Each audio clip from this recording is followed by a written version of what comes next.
الرجيم بسم الله الرحمن الرحيم وقال إني ذاهب إلى ربي سيهدين رب هب لي من الصالحين فبشرناه بغلام حليم. وقال تعالى في آية أخرى فكلوا منها وأطعموا البئيس الفقير. وقال النبي في الحديث من كان له سعة فلم يضحي فلا يحضر مصلنا. صدق الله العظيم وصدق النبي رسوله الكريم ونحن على ذلك من الشاهدين والشاكرين. إلهي أنت مقصودي ورضاك مطلوبي أعطني محبتك ومعرفتك.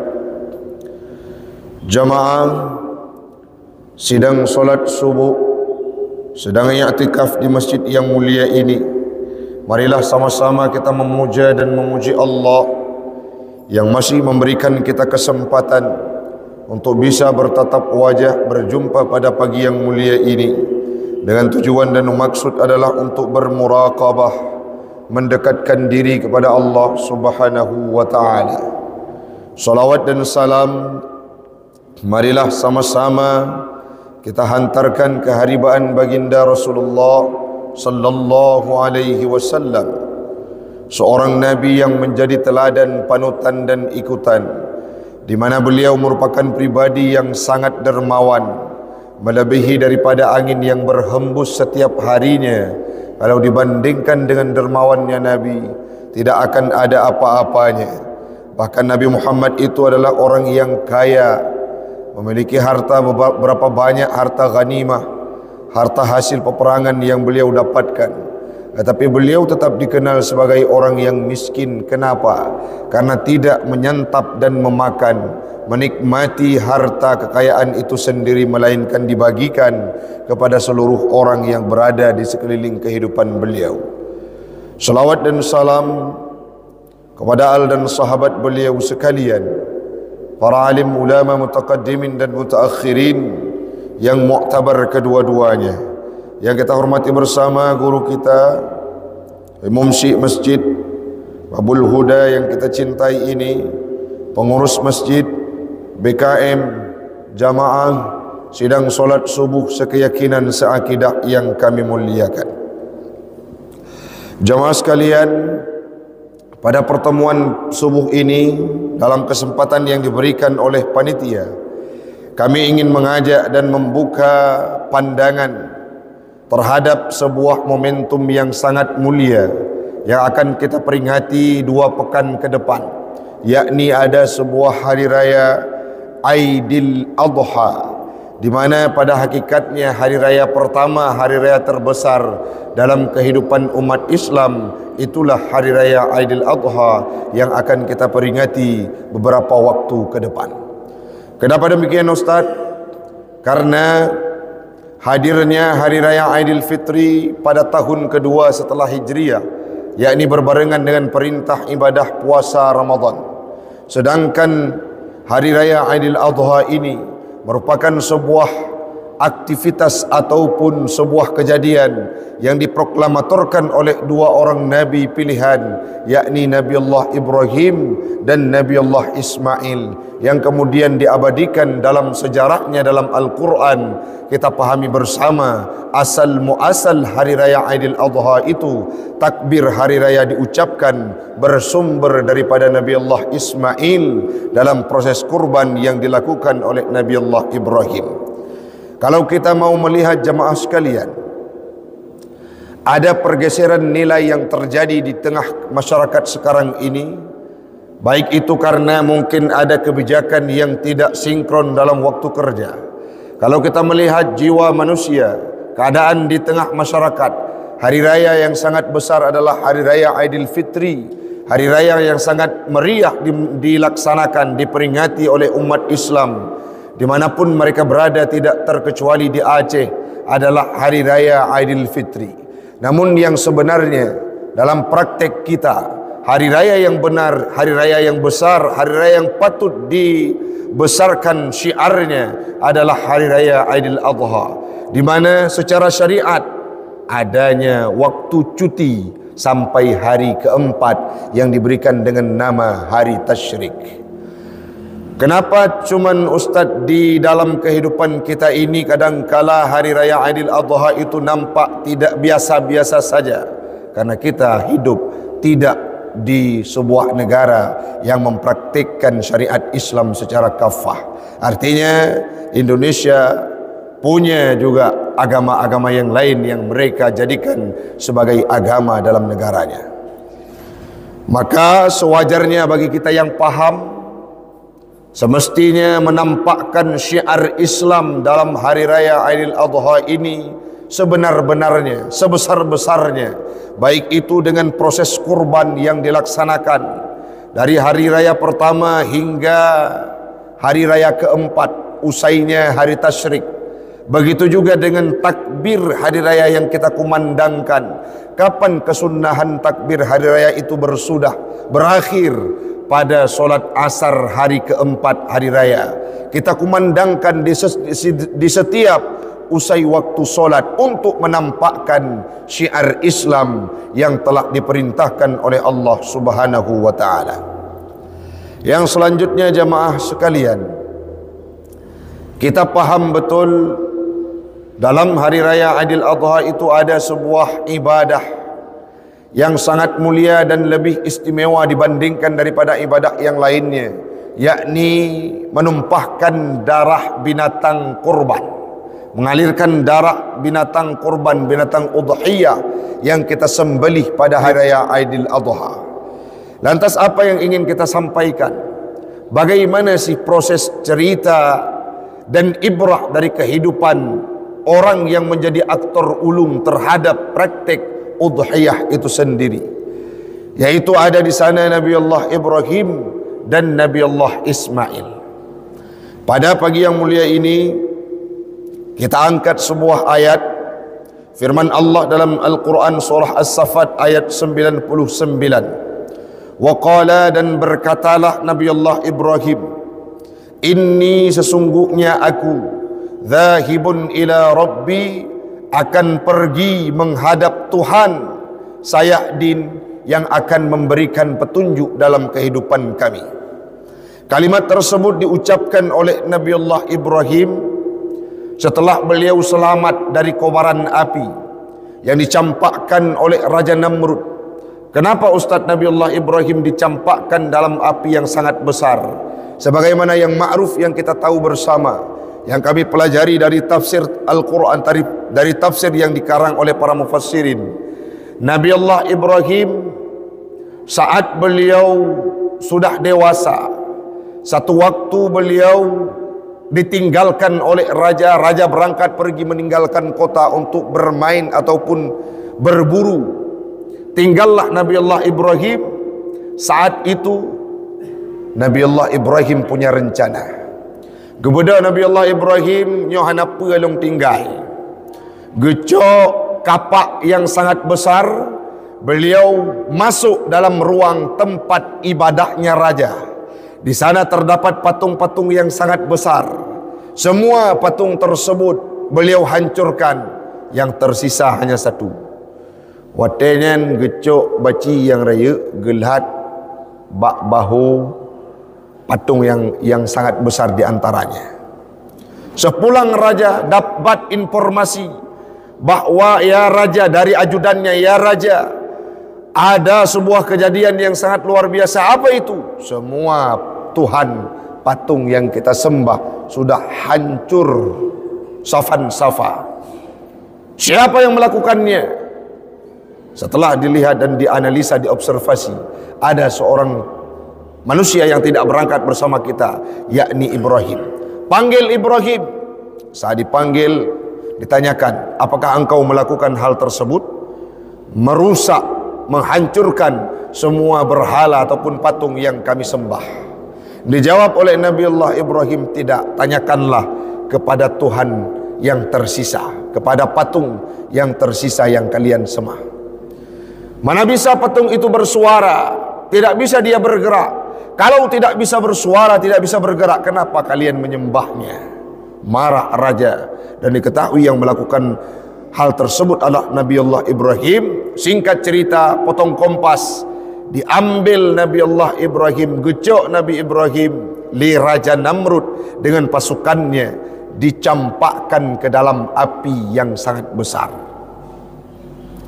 Di sini terjadi mukjizat yang diberikan, yang dihadirkan oleh Allah Ta'ala, yang pada dasarnya api itu mampu membakar benda, mampu membakar tubuh manusia, mampu membakar pepohonan, tumbuhan, yang sebagaimana kita saksikan dalam adat dan kebiasaan kehidupan kita. Api itu mampu membakar potongan-potongan kayu itu secara adat, tapi hakikat kembali kepada Allah Subhanahu wa ta'ala. Saat Allah memerintah kepada api, wahai api, dinginlah kalian, jangan engkau sentuh tubuhnya Nabi Allah Ibrahim. Sehingga dengan adanya api tersebut, perintah dari Allah, tidak sedikit pun tersentuh tubuhnya Nabi Allah Ibrahim, alias tidak ada dampak dari kobaran api tersebut. Oleh ditiak Nabi Allah Ibrahim dalam api, secara logika manusia, api cukup raya yang berkobar sangat menyala luar biasa. Secara logika manusia, hana mesaboh benda pun akan terselamatkan dari api tersebut. Maka para raja, para pasukan kembali, mereka balik ke tempat, ke rumahnya, meninggalkan kobaran api yang sangat besar. Dalam asumsi mereka, Ibrahim sudah safan safa, sudah hangus menjadi debu. Tapi dalam kenyataan, orang Syiklun bin Bandung dalam tafsir Al-Bughawi disampaikan bahawa kalimat inni dhahibun ila rabbi sayahdin qalahu ba'dal khuruji minan nari. Nabi Ibrahim itu mengucapkan kalimat inni dhahibun ila rabbi, saya akan pergi kepada Tuhan yang memberikan hidayah. Itu kalimat diucapkan kapan? Setelah Nabi Allah Ibrahim khuruji minan nari, keluar dari api yang besar. Beliau keluar dalam keadaan saliman, disampaikan oleh Imam As-Suyuti dalam Hasyiah Sawinya. Setelah Nabi Allah Ibrahim keluar dari api yang sangat besar, beliau selamat, berjumpa dengan istrinya Siti Sarah, dan berjumpa dengan keponakannya yakni Nabi Lut, anak daripada saudara kandung beliau. Saudara kandung beliau bernama Haran, punya anak yang bernama Nabi Lut, yang diutus oleh Allah Ta'ala kepada kaum Syuzum. Singkat cerita, setelah beliau selamat, Nabi Allah Ibrahim berangkat menuju kepada Tuhan yang memberikan petunjuk. Disampaikan oleh Imam As-Suyuti, makna dhahibun ila rabbi muhajirun ilaihi min daril kufri. Beliau berhijrah bersama keluarganya, meninggalkan negeri, meninggalkan tempat, meninggalkan sebuah daerah yang mana tidak ada satupun orang yang mau mendengarkan Nabi Ibrahim, meninggalkan tempat kufur tersebut di bawah kepemimpinan Raja Namrud. Dalam Hasyiah Sawi disampaikan, wal makna daripada kalimat inni dhahibun annahu lamma kharaja minan nari saliman, manakala Nabi Allah Ibrahim keluar dari api dengan keadaan selamat, walam yahtadi min qaumihi ahadun, tidak ada satupun orang yang mendapatkan hidayah dari golongan kaumnya. Apa yang dilakukan oleh Nabi Allah Ibrahim? Hajara huwa wa Lut ibnu akhihi wa Sarah zaujatuhu ila ardi Syam. Berhijrahlah Nabi Allah Ibrahim bersama Nabi Lut, yaitu anak laki-laki saudaranya, yaitu Haran, bersama Siti Sarah istrinya. Kemana beliau berangkat? Ila ardi Syam, kepada negeri Syam. Negeri Syam itu luas, tetapi negeri Syam yang dimaksud dalam tafsir yang lain disebutkan adalah Palestina. Jadi Nabi Ibrahim itu berdiam diri, pertama sekali beliau menetap di negeri Irak. setelah terjadi cerita yang kita sampaikan tadi, dibakar oleh Raja Namrud, beliau memilih berhijrah meninggalkan kota Irak, berangkat ke Palestina. Beliau menetap di Palestina sehingga lahirlah Nabi Allah Ismail, yang kemudian baru berhijrah ke Mekah. Maka Nabi Allah Ismail dan Nabi Ibrahim dalam kehidupan kita umat Islam harus kita pahami bahwa Nabi Allah Ismail itu merupakan orang yang imigran ke kota Mekah, bukan penduduk pribumi. Di sini perlu kita garis bawahi, karena ada nabi yang didoakan oleh Nabi Ismail, Nabi Ibrahim, yang menjadi pribumi kota Mekah, itulah nabi kita, yakni Nabi Muhammad. Sedangkan Nabi Allah Ibrahim muhajirun, orang yang berhijrah dari Irak berangkat ke Palestina, yang kemudian singgah ke kota Mekah. Singkat cerita hamba Allah jamaah sekalian, tiba-tiba satu waktu setelah munajat Nabi Allah Ibrahim, Rabbi habli minas salihin, ya Allah berikan seorang anak yang soleh kepadaku. Trip hana anak Nabi Ibrahim 86 tahun jemaah sekalian. 86 tahun hana gejo anak oleh Allah Ta'ala. Beliau pada berumur 80 tahun lahir Nabi Ismail. Umur pada tahun 99 tahun lahirlah Nabi Allah Ishak. Nabi Ismail itu merupakan anak pertama dari Siti Hajar. Nabi Ishak itu anak beliau juga anak kedua dari Siti Sarah. Artinya anak pertama Nabi Allah Ibrahim, Nabi Ismail, yang diperintahkan oleh Allah Ta'ala untuk disembelih. Terjadinya proses penyembelihan yang diabadikan oleh umat Islam dalam prakteknya, yakni udhiyah. Itulah cerita terhadap Nabi Allah Ismail yang dilakukan oleh Nabi Allah Ibrahim. Walaupun di sini ikhtilaf, berbeda pendapat jamaah sekalian. Ada yang berpendapat yang dianjurkan untuk disembelih adalah Nabi Ishak. Tetapi pendapat mayoritas para mufassirin dalam pemahaman kita Ahlussunnah wal Jamaah, dan pendapat yang kuat adalah Nabi Allah Ismail yang diperintahkan oleh Allah untuk disembelih oleh Nabi Ibrahim. Yang selanjutnya, seseorang yang menunggu hadirnya seorang anak selama 80 tahun, kiban perasaan hati. Tanya oleh utama kahwin, sampai 10 tahun hana anak. Nyawa tak anak gop, senang.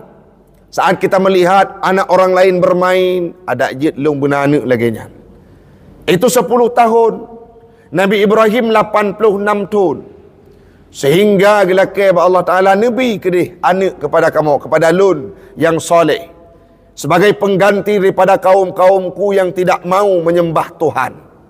Gejuk anak sidrawa yang bernama Ismail, Halim, Ghulamun Halim, yang mana anak yang sangat lembut, sopan santun, adab dan akhlaknya luar biasa.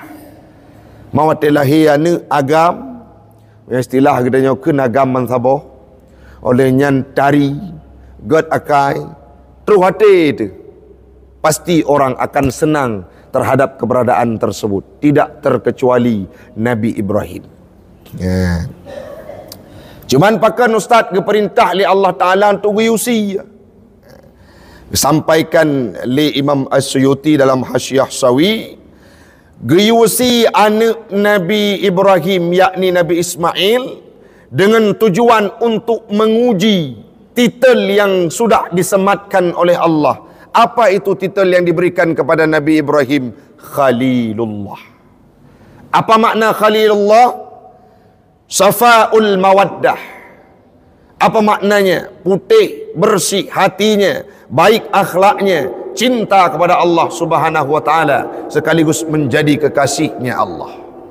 Jadi Khalilullah itu orang yang, seorang nabi yang tidak pernah mempersekutukan Allah dengan yang lain, yang selanjutnya tidak terikat hatinya kepada selain Allah Subhanahu wa taala. Itu titel Khalilullah.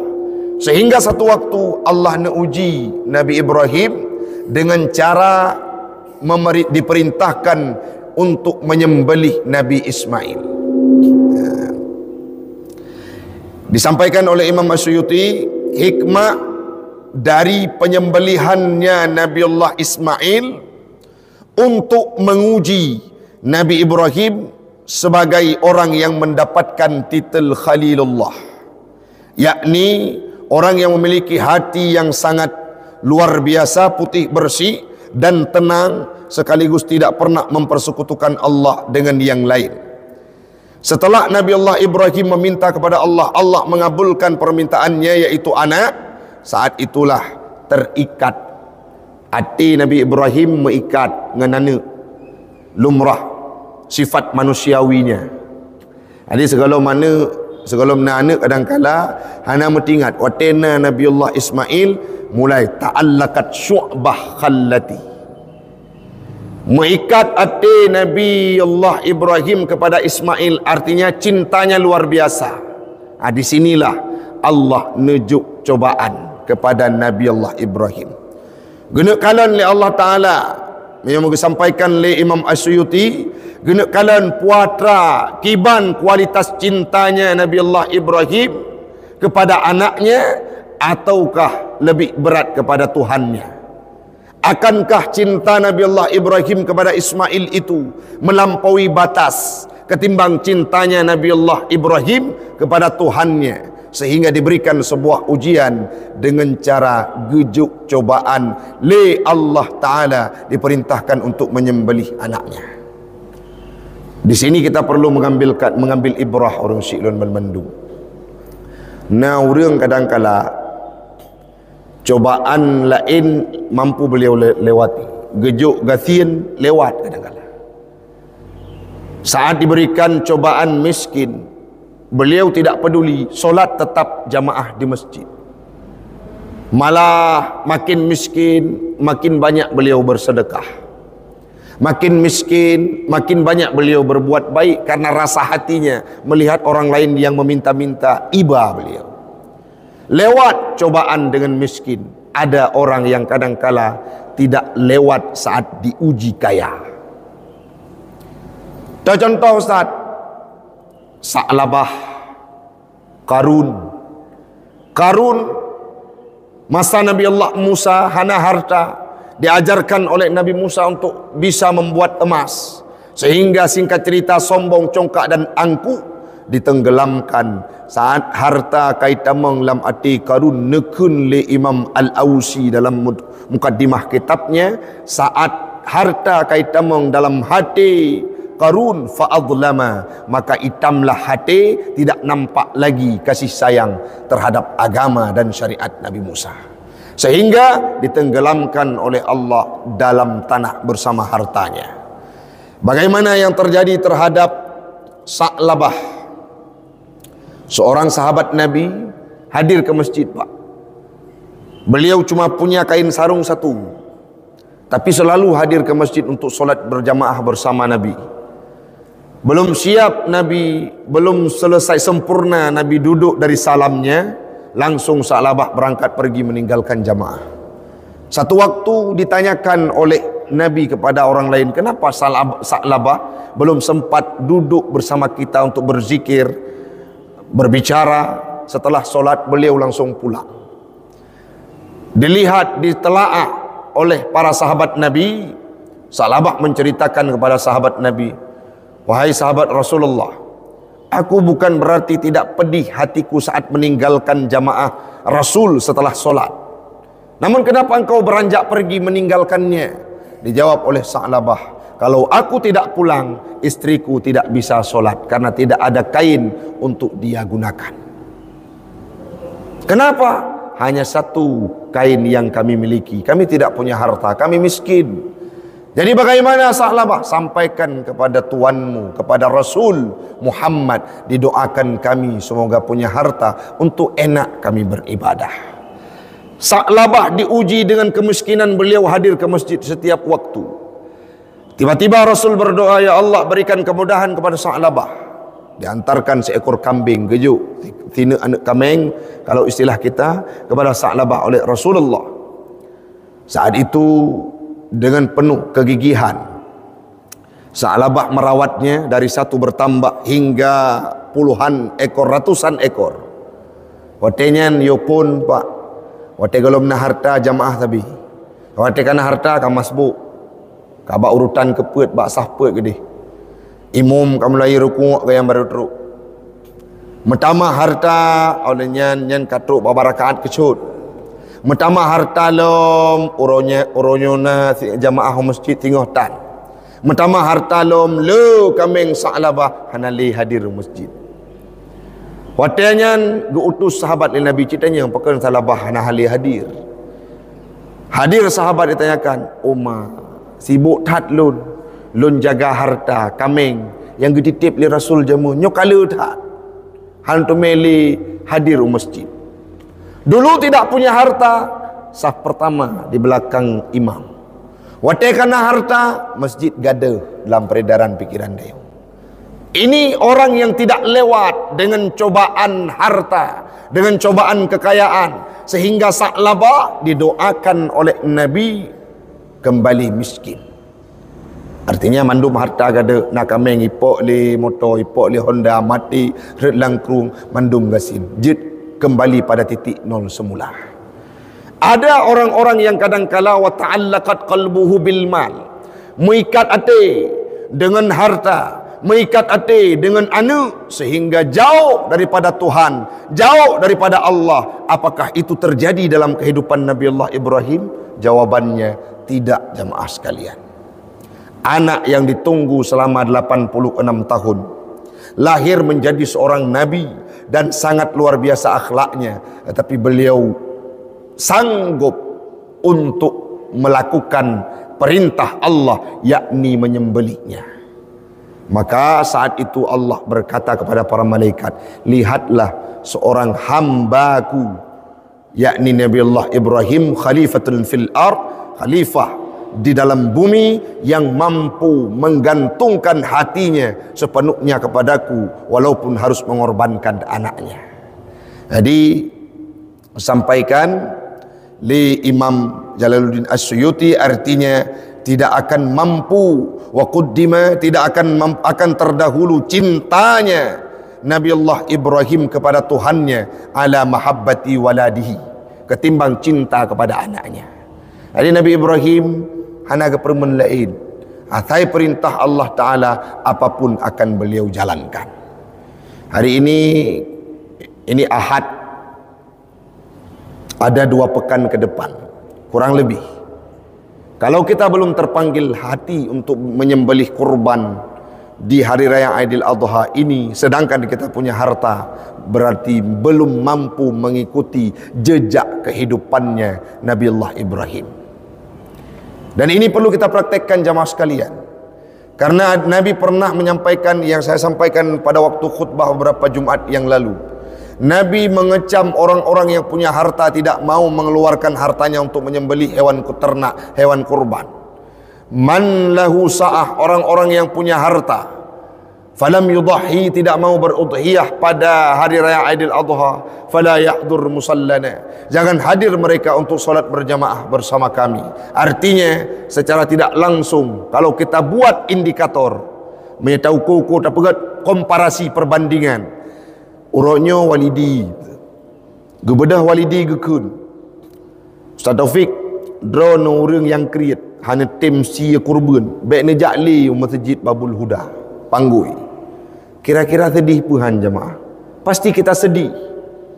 Itu sekali berwalidi sebagai Imam Syekh menyampaikan jangan hadir ke masjid karena anda pelit, tidak mau berkurban. Coba bayangkan seandainya kita pernah hidup masa Nabi, yang mana solat berjamaah bersama Nabi itu merupakan idola dan idaman setiap sahabat. Bahkan Wawis Al-Qarni pernah berharap bisa berjamaah bersama Nabi. Apa yang terjadi? Nabi berkata, "Menyeurang yang punya harta tidak mau berudhiyah, jangan hadir solat bersama kami." Pasti lebih sedih kita berada. Walidi saja, manusia saja, Kalau melarang kita untuk beribadah di masjid akan membuat kita sedih, bagaimana lagi dengan seorang nabi pilihan, khatamun nabiyil wal mursalin, nabi penutup yang menjadi idola sekaligus panutan kita semua, melarang kita untuk hadir ke masjid karena tidak mau berkurban. Yang selanjutnya jamaah sekalian, kurban itu sangat banyak fadilah dan faedahnya. Yang pertama, akan mampu meringankan beban kehidupan fakir miskin, mampu meringankan beban anak yatim, mampu meringankan beban anak piatu yang mereka sudah menjadi kesedihan yang berenten saat megang itu datang, air mata berderai di pipinya karena tidak bisa merasakan bagaimana lezatnya daging waktu megang. Tapi dengan adanya budaya-budaya syariat Islam ini, yaitu ibadah kurban, kita budayakan di tengah masyarakat, maka hilanglah kesedihan, hilanglah tangisan dari wajah-wajah orang-orang yang terisolir hartanya dari kehidupan kita, terutama orang-orang yang punya harta. Alhamdulillah, perkembangan semakin meningkat di kemasjidan kita, di wilayah kita, di kota Lok Sumawe ini makin banyak orang-orang yang melakukan arisan untuk berudhiyah. Tetapi jangan pernah kita berhenti. Kalau misalkan Ustaz, ilung kali adun yang kau likut Ustaz, tahun ini juga kalau punya harta silahkan. Nabi itu berkurban 1 tahun, setiap tahunnya 100 ekor kibas. Mami tepat-tepat mentabau Lok Sumawe nyo, ikna hidrau riang tip uro raya geti kurban hidrau aku 100 ekor kibas. Rasanya tidak ada, tetapi Nabi Muhammad mampu melakukannya. 80 ekor beliau sembelih sendiri, sisanya dilanjutkan oleh Sayyidina Ali. Maka ini adalah sebuah aktivitas yang perlu kita ikuti dalam kehidupan, yang perlu kita praktek. Ibrah yang pertama, ibadah kurban ini tidak hanya semata-mata karena memang untuk meringankan beban orang lain, tapi ada tersirat di dalamnya bagaimana keadaan kita dengan harta. Saat Allah mencoba kita memberikan harta, akankah kita mampu mengorbankannya layaknya Nabi Allah Ibrahim mengorbankan anaknya pada waktu tersebut. Yang kedua, ibadah kurban ini memang ibadah kecil, tetapi dampaknya, resikonya, kecamannya yang diberikan oleh Rasul ini sangatlah besar, bukan tanggung-tanggung. Seandainya Rasul masih hidup, kita dilarang untuk hadir berjamaah bersama Rasulullah, dan ini merupakan kecaman yang sangat membuat hati kita terluka. Jangan sampai kita termasuk di antara komunitas yang dikecam oleh Nabi Muhammad karena tidak mau berkurban. Berkurban berikutnya fadilah dan faedahnya adalah menjadi tunggangan untuk kita melewati kecilnya siratal mustaqim, panasnya terik matahari di padang mahsyar. Siapa yang mampu menyelamatkan kita? Itulah hewan tunggangan yang diberikan oleh Allah Ta'ala dalam bentuk yang sangat luar biasa, binatang kurban yang pernah kita sembelih dulunya. Tidak terasa jamaah sekalian, sudah hampir 40 menit kita bersama. Mudah-mudahan bermanfaat bagi pribadi kami dan umumnya kepada jamaah sekalian. Cerita dan kisah yang kita sampaikan tadinya bersumber dari tafsir Al-Bughawi, tafsir Ibnu Katsir, tafsir Hasyiah Sawi, tafsir Jalalain, tafsir Ibnu Khazin. Semoga bermanfaat bagi saya secara khusus dan bagi jamaah sekalian. InsyaAllah di lain kesempatan kita berjumpa kembali. Hadanallah wa iyyakum ajma'in. Assalamualaikum warahmatullahi wabarakatuh.